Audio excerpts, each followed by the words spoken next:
Hello everyone. What was Columbus's purpose when he crossed the Atlantic back then? To get to India. At that time, the Spanish royalty signed a contract with him, authorizing him to open up a new route toward the east. So why did Europeans insist on opening this new route back then? Because the cost of the old routes kept getting higher and higher.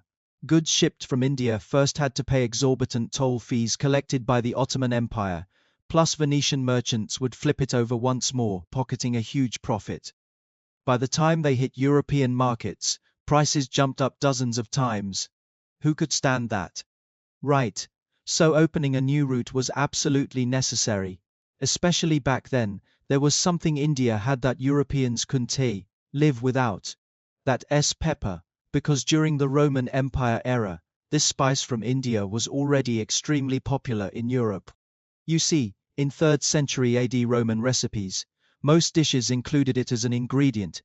Back then, if you didn't have some pepper, Europeans simply would know how to cook, or might even feel they could eat a meal at all. So the task Columbus received back then was very clear: bring back that pepper. Later on, when Columbus arrived in America, he kept thinking he had still reached India. But no matter where he searched for pepper, he just couldn't find it. What to do? Oh my! He suddenly discovered a local spice with a taste extremely similar to pepper, and spicier than pepper. Everyone knows what that is when you hear this, right? Of course it's chili peppers. Actually chili peppers were already one of the most common seasonings used by indigenous peoples in the Americas. As we mentioned before, back when talking about cocoa, Aztec people even put chili powder in their hot chocolate. They really loved spicy food. So Columbus could find any real pepper, so he took this stuff back instead. He told the King of Spain, "This is pepper." And he bragged that it was even better than actual pepper. The king tasted it. It really was spicy. It had some serious kick to it. So chili peppers left the Americas and headed for the world. But it all started with a beautiful misunderstanding, or maybe a scam. What happened next? Well, you know how that goes. Today chili is an essential seasoning worldwide. No matter the culture or cuisine, they use it somehow. You need some heat in your food. Think about this: 500 years ago, only the Americas had chili peppers. Yet wherever it went, people accepted it quickly, even more popular than local spices and irreplaceable too. That is just ridiculous. Especially India. They ate their own black pepper for nearly 3,000 years. Who would have thought? Once chili showed up, they actually replaced the old master. How is that fair to tell? Is it a bit crazy? Right. So why does this plant have such magic power? Sigh. Actually, this is a trap set by the chili pepper itself. It tricked every single human on earth, making people willingly endure its torture, planting day and night, spreading seeds far and wide. And look at the result: one of the world's most successful plants. Truly amazing. But we've got to uncover the truth behind this deception. So today then, let's get a proper look at chili. You see, back then Columbus messed up his directions. He forced chili into being called pepper. That is why in English they share one name. It is simply pepper. Later on, to tell them apart, we started calling it specifically chili pepper.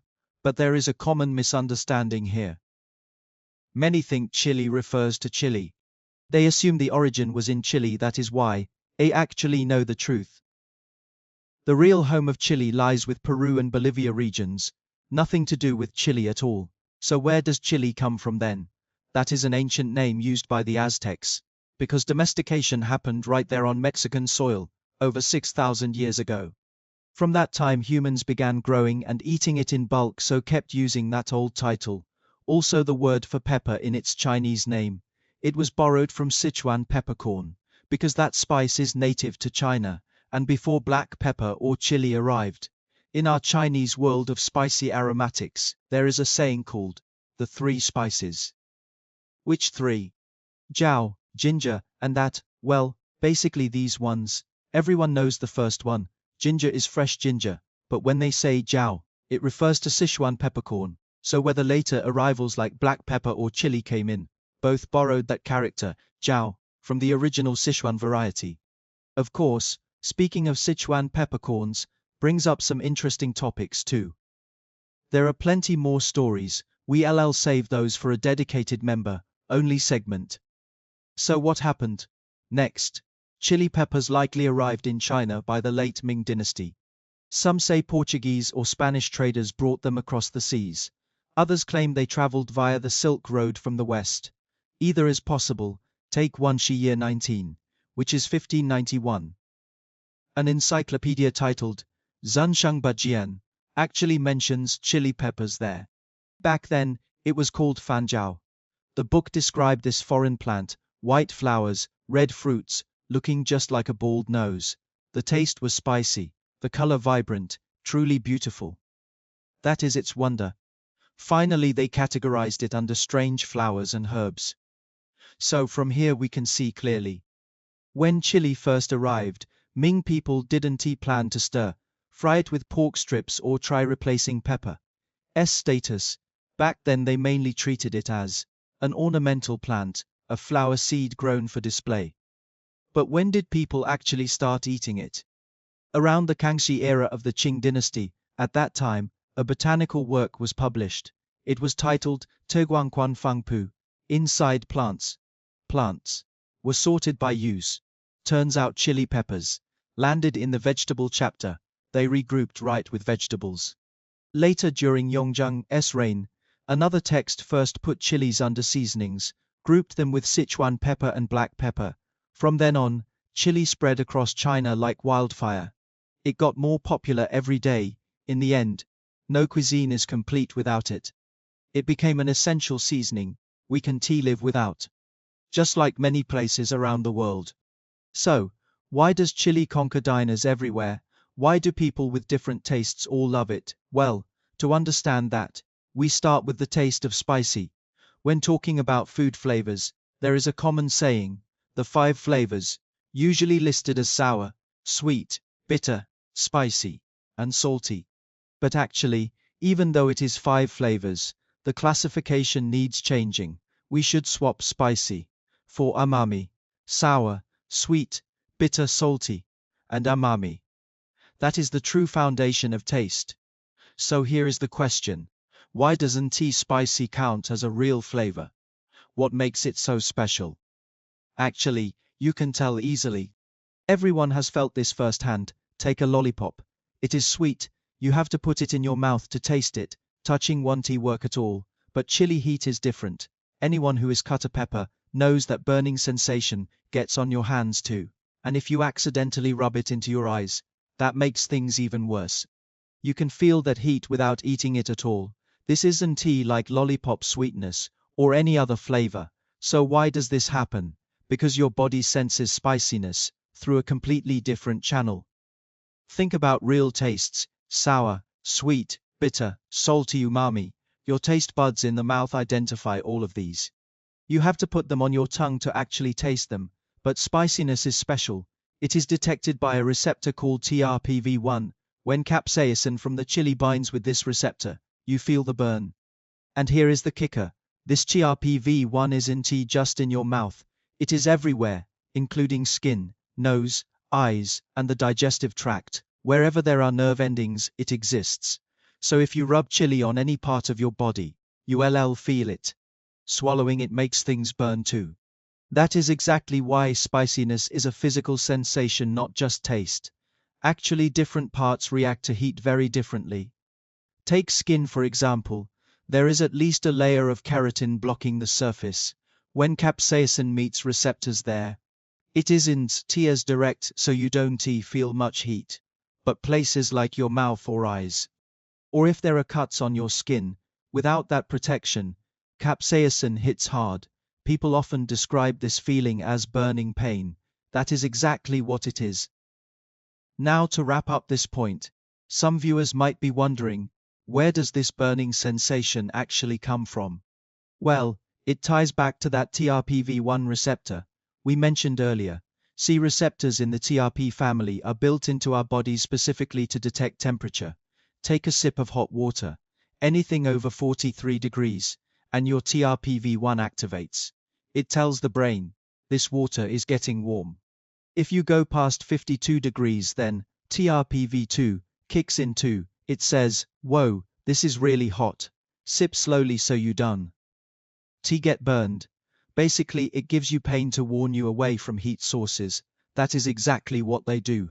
So when capsaicin binds with TRPV1, the brain gets tricked into thinking you've been scalded. And as long as the capsaicin stays on there, it remains active. It feels just like you are constantly drinking hot water. That is why you feel that spicy, hot burn in the first place. Alright, since capsaicin causes pain and makes you feel burned, so how come some people get addicted to spicy food? Why does it keep getting better for them? Well, that involves another substance. The endorphins. When your body feels unbearable pain, the pituitary gland releases endorphins. They bring a sense of pleasure and euphoria to help ease that discomfort. It is basically compensation for the trauma your body suffers. Some people have what you might call a masochistic tendency, which ties into this too.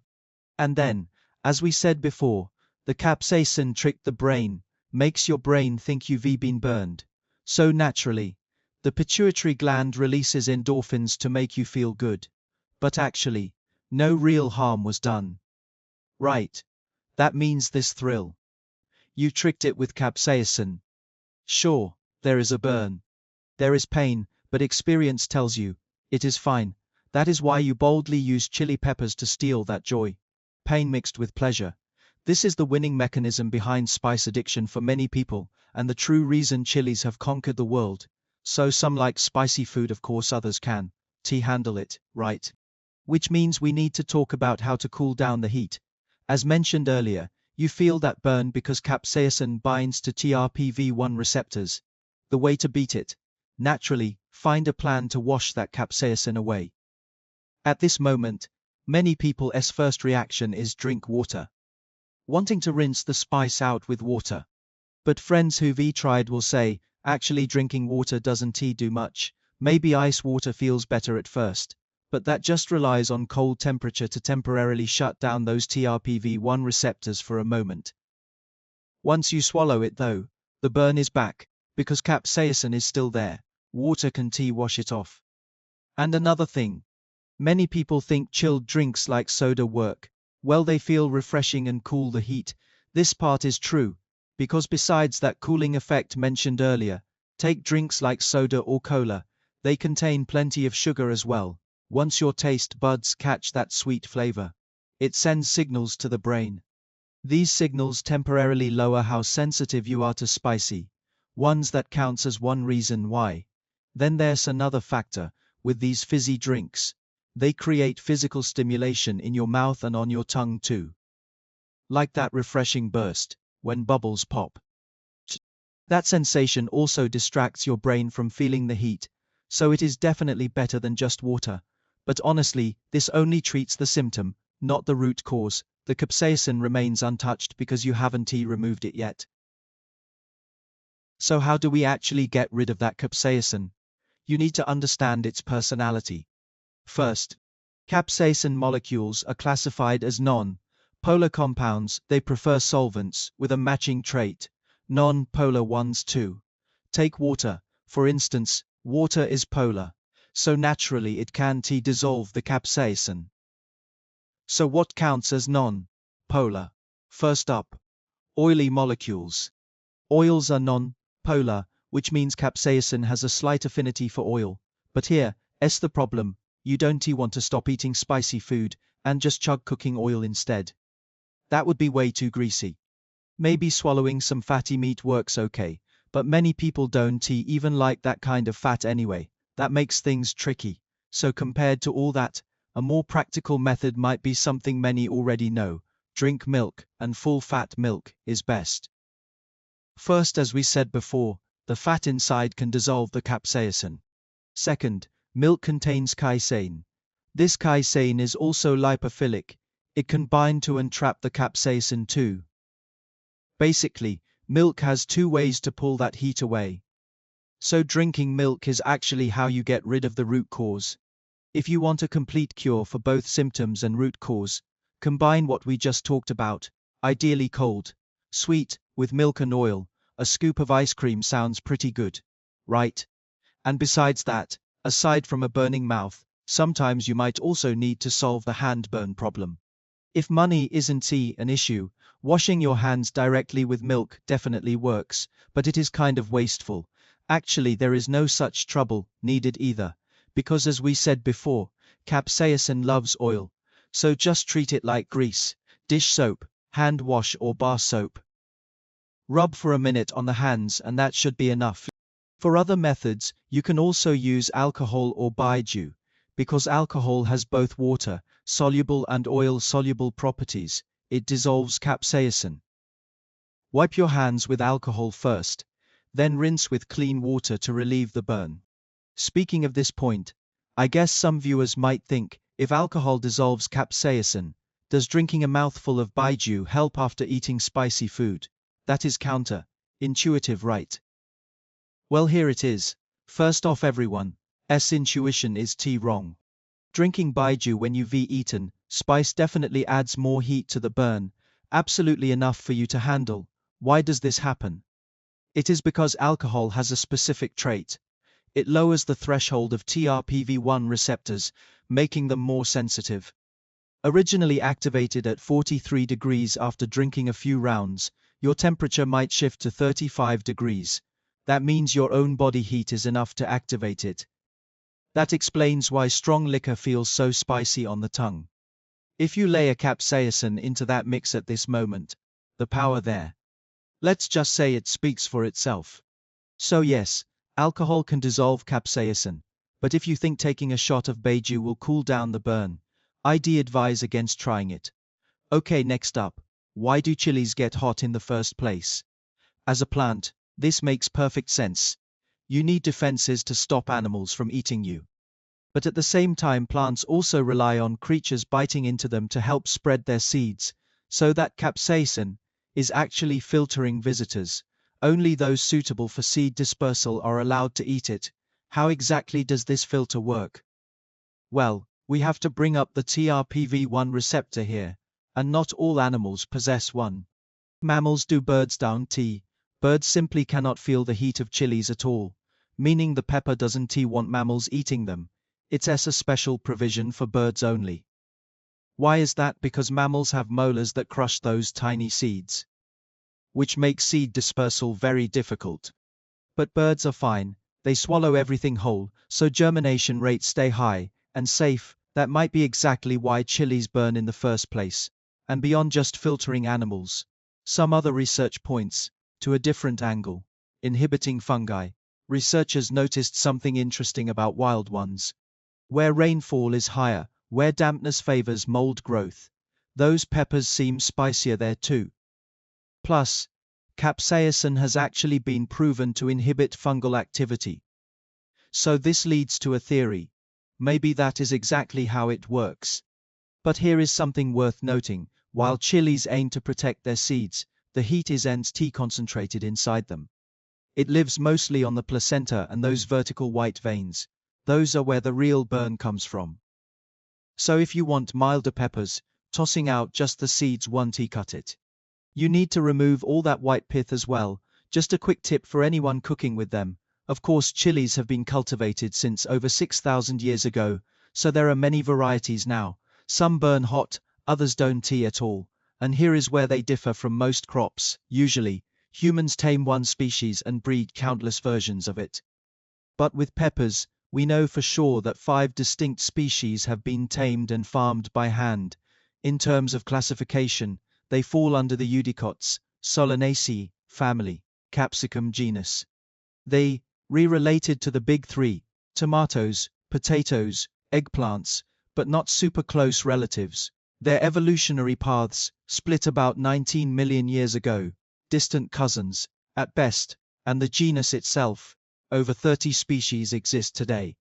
Among those tamed ones, annual peppers are by far the most common, also known as common peppers.